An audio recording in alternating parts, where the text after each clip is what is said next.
ಛತ್ತೀಸ್ಗಢ ಅಲ್ಲಿ ಈ ಕಮ್ಯುನಿಟಿಗೆ ಆಗಿದ್ದಂತ ಒಂದು ಇನ್ಸಿಡೆಂಟ್ ಮೇಲೆ ಅವ್ರ ಇಡೀ ಶರೀರದ ಮೇಲೆ ರಾಮನಾಮ ಹಚ್ಚಿ ಹಾಕ್ಸ್ಕೊಂಡಿದ್ದಾರೆ. ಹಾಗೆ ಇವ್ರ ಮನ್ಸನ್ನೇ ಮಂದಿರ ಮಾಡ್ಕೊಂಡಿದ್ದಾರೆ. ಜೈ ಶ್ರೀರಾಮ್, ನಾನು ನಿಮ್ಮ ಉಷಾ. ಛತ್ತೀಸ್ಗಢ ಅಲ್ಲಿರೋ ಈ ಕಮ್ಯುನಿಟಿ ಹೆಸರೇ ರಾಮನಾಮಿ.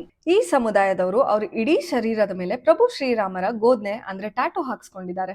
ಇವರು ಧರಿಸುವ ಬಟ್ಟೆಯಿಂದ ಹಿಡಿದು ಮುಕುಟದವರೆಗೂ ರಾಮನಾಮ ಇರುತ್ತೆ. ಇದೇ ಇವರ ಗುರುತಾಗಿದೆ. ಯಾವುದೇ ಮೂರ್ತಿ ಪೂಜೆ ಇಲ್ಲದೆ ಭಜನೆ, ಕೀರ್ತನೆ, ರಾಮನಾಮನೇ ದೇವ್ರು ಅಂತ ನಂಬಿರೋ ಜನ ಇವರು. ಇವರು ಈ ಪದ್ಧತಿ ಶುರು ಮಾಡಿದ ಕಾರಣ ಏನಂದ್ರೆ, ಸುಮಾರು 100-150 ವರ್ಷಗಳ ಹಿಂದೆ ಈ ಸಮಾಜದ ಒಬ್ಬರಿಗೆ ದೇವಸ್ಥಾನಕ್ಕೆ ಪ್ರವೇಶ ಕೊಡದೇ ಇದ್ದಾಗ ತಮ್ಮದೇ ಆದ ಭಕ್ತಿ ಮಾರ್ಗ ನಿರ್ಮಿಸ್ಕೊಂಡ್ರು.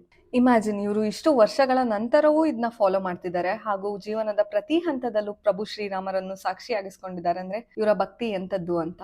ಈ ರಾಮನಾಮಿ ಸಮಾಜದ ಪರಂಪರೆಯ ಮುಖ್ಯ ಉದ್ದೇಶ ಸಮಾಜದ ಸಮಾನತೆ ಹಾಗೂ ಏಕತೆ ಸಾರಬೇಕು ಅಂತ, ಹಾಗೆ ಭಗವಂತ ರಾಮರ ಮಹಿಮೆಯನ್ನು ಸಾರಬೇಕು ಅನ್ನೋದಾಗಿದೆ. ಈ ತರ ಒಂದು ಸಮಾಜ ಇದೆ ಅನ್ನೋದೇ ಎಷ್ಟೊಂದು ಜನರಿಗೆ ಗೊತ್ತಿಲ್ಲ. ಸೊ ಈ ವಿಡಿಯೋನ ರಾಮ ಭಕ್ತರಿಗೆ ಶೇರ್ ಮಾಡಿ. ನೆಕ್ಸ್ಟ್ ವಿಡಿಯೋದಲ್ಲಿ ಸಿಗೋಣ. ಜೈ ಶ್ರೀರಾಮ್.